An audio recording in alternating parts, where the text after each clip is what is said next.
Merci Karine. Alors nous avons deux nouveaux invités sur notre plateau. Slimane Zeguidour, qui est journaliste à TV5 Monde, que tous les téléspectateurs de TV5 Monde connaissent, écrivain aussi, spécialiste de l'islam et des églises protestantes. Et puis le pasteur Leslie Joseph, bonsoir.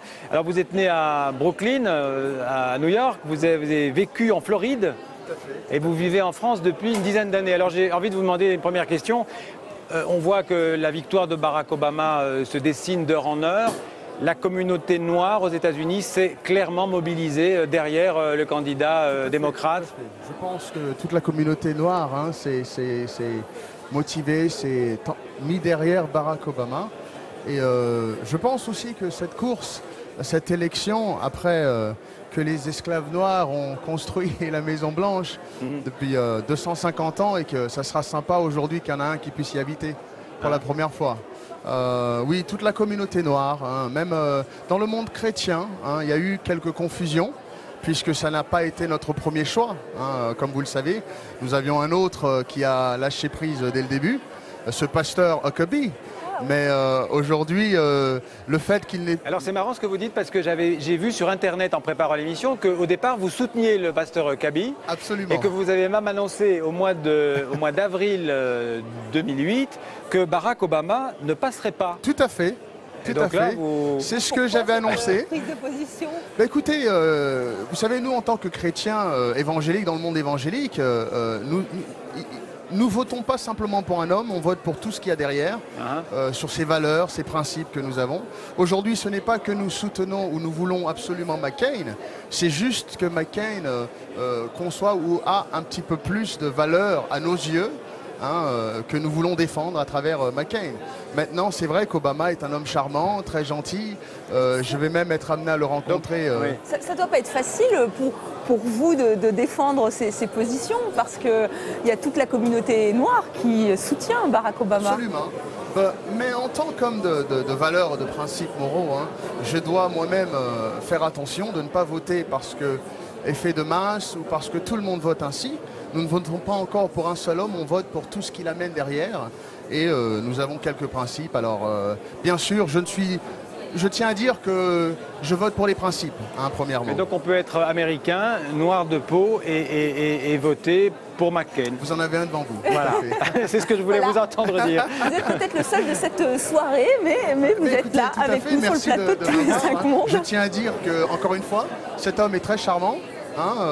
On a eu 43 présidents américains blancs. Peut-être avec un noir, ça passera. Mais vous savez, ce soir, il y aura de toute façon des tensions aux États-Unis. Nous ne votons pas simplement pour les États-Unis d'Amérique. Cet homme doit savoir que nous votons pour une politique vraiment mondiale qui va dépasser les frontières américaines. Slimane Zeguidour, aux États-Unis, vous qui connaissez bien les églises protestantes, évangéliques, le poids de ces églises est déterminant dans une élection comme celle-ci, ou plutôt moins déterminant cette fois-ci qu'elle ne l'a été dans d'autres élections? Il est depuis les années 80, il est vraiment incontournable et déterminant. Alors il s'agit d'églises évangéliques qui sont différentes des églises protestantes traditionnelles, baptistes et méthodistes. L'évangélisme est une reformulation du protestantisme et donc ces églises dites évangéliques rassemblent à peu près entre 70 et 90 millions d'Américains. Ce sont des gens très engagés, plutôt, dirions-nous, dans le langage européen, ultra-conservateurs. Ils ont voté massivement pour George Bush. Ils vont probablement reporter leur vote sur McCain. Mais vous, pasteur Joseph, vous vous définiriez comme un ultra-conservateur? Non, je suis simplement conservateur. Vous savez, vous avez un homme devant vous qui est président d'une association aide aux plus démunis. Je suis pour le social, je suis pour aider... J'ai ancien militaire moi-même, donc j'ai pas envie que... J'ai beaucoup d'amis en Irak en ce moment. Mais quand on prêche dans une église évangélique, on fait de la politique ou on fait de la religion? Absolument pas. Vous savez, toute mon église... Absolument pas quoi. On ne fait pas de religion, on fait que de la religion, pas du tout de politique. Jonathan Falwell ne serait peut-être pas complètement d'accord avec vous. Dans quelques instants, nous irons justement dans son temple et aussi dans toute la dynastie qu'ils ont mis en place.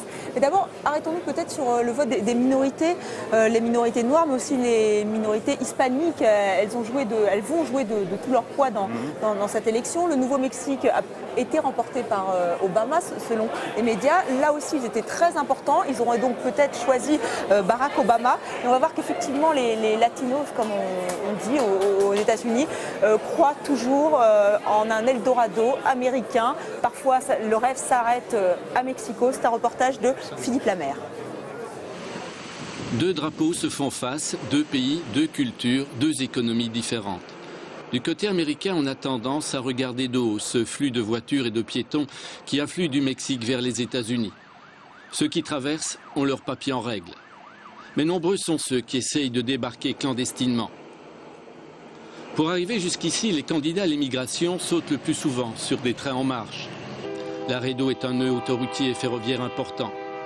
Chaque jour, 8000 camions et trains transitent par la frontière. Arrivés dans la partie mexicaine de la ville, les immigrants doivent encore franchir un dernier obstacle, passer le Rio Bravo. Mais pour beaucoup, le voyage se termine à Nuevo Laredo. La ville est contrôlée par les cartels de la drogue. Pour des raisons de sécurité et de discrétion, nous utilisons une caméra amateur. Des clandestins se sont regroupés. Certains n'ont pas 18 ans.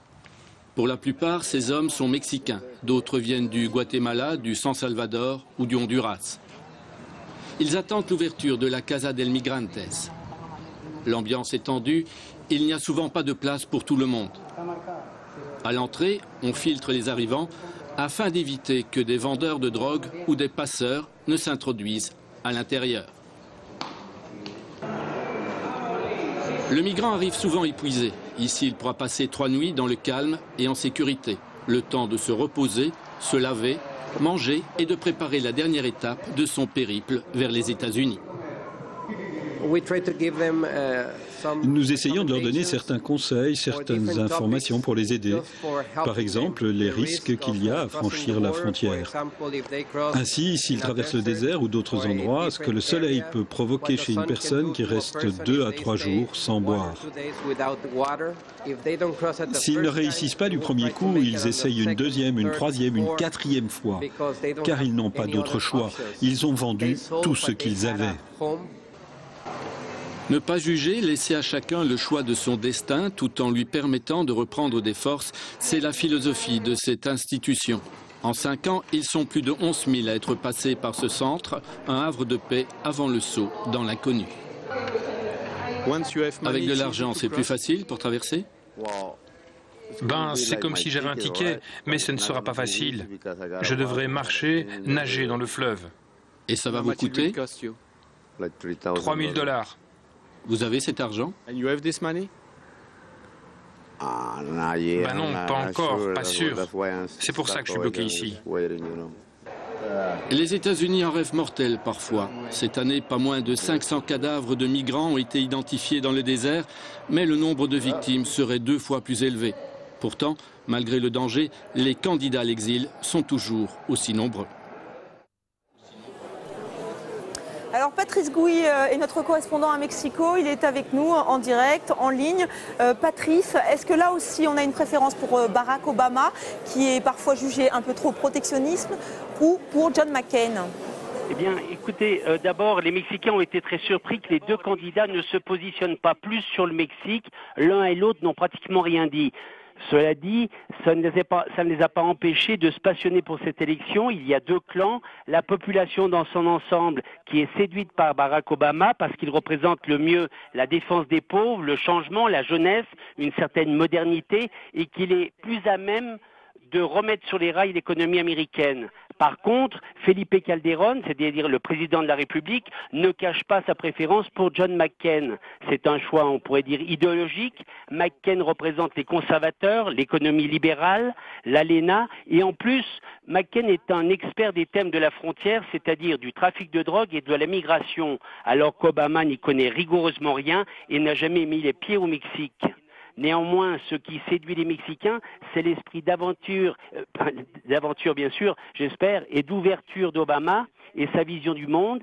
C'est un homme qui croit au multilatéralisme. La relation bilatérale pourrait donc être beaucoup plus souple et à partir de là, il y a matière à discuter et c'est ce que les Mexicains trouvent d'intéressant chez Obama. Merci beaucoup Patrice Gouy. On va aller de l'autre côté de la frontière à Los Angeles, là où il y a une importante communauté hispanique. On retrouve Thomas Chesneuf qui est notre correspondant à Los Angeles. Là aussi, est-ce que la communauté hispanique s'est motivée, s'est mobilisée pour Barack Obama? Au début, elle était plutôt pour Hillary Clinton. Alors effectivement, les quelques 9 millions d'hispaniques inscrits sur les listes modifient la géographie électorale du pays. On dénombre ici plus de 45 millions d'individus, soit 15% de la population américaine. C'est la communauté la plus importante du pays, la minorité la plus importante du pays devant les Afro-Américains. Mais cette frange de la population, habituellement surnommée Sleeping Giant en raison de sa faible mobilisation lors des scrutins, s'est cette fois-ci largement mobilisée. Selon une enquête récente, 94% des hispaniques inscrits sur les listes ont l'intention d'aller voter. Alors, pourquoi ce changement? Eh bien, tout simplement parce que les hispaniques, comme la plupart des Américains, s'inquiètent de la situation économique et financière du pays, la pire depuis les années 30. Autre sujet d'inquiétude, l'Irak bien sûr, mais aussi le système de santé et l'éducation. Mais le thème auquel s'identifient électoralement les latinos, c'est l'immigration, un thème largement traité lors des primaires, occulté par les deux candidats dans la dernière ligne droite.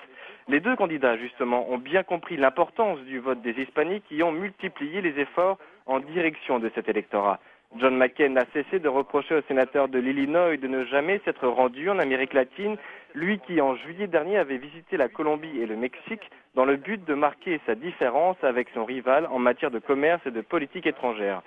De son côté, Barack Obama a enregistré 3 annonces de campagne entièrement en espagnol. Des spots télévisés de 30 secondes chacun destinés aux 5 États clés à forte population hispanique, le Nouveau-Mexique, le Colorado, la Floride, le Nevada et la Virginie, que des swing states, ces États en principe acquis à aucun parti mais qui peuvent faire basculer un scrutin.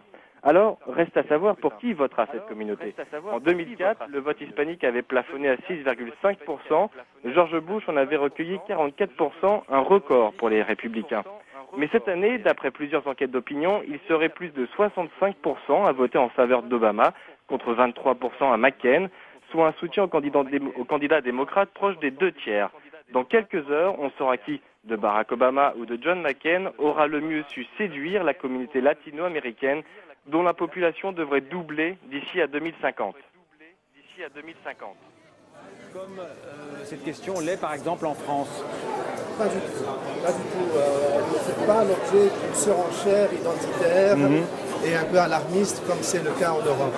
Les États-Unis accueillent bon an mal an à peu près 1,5 million d'immigrants légaux qui légalisent chaque année.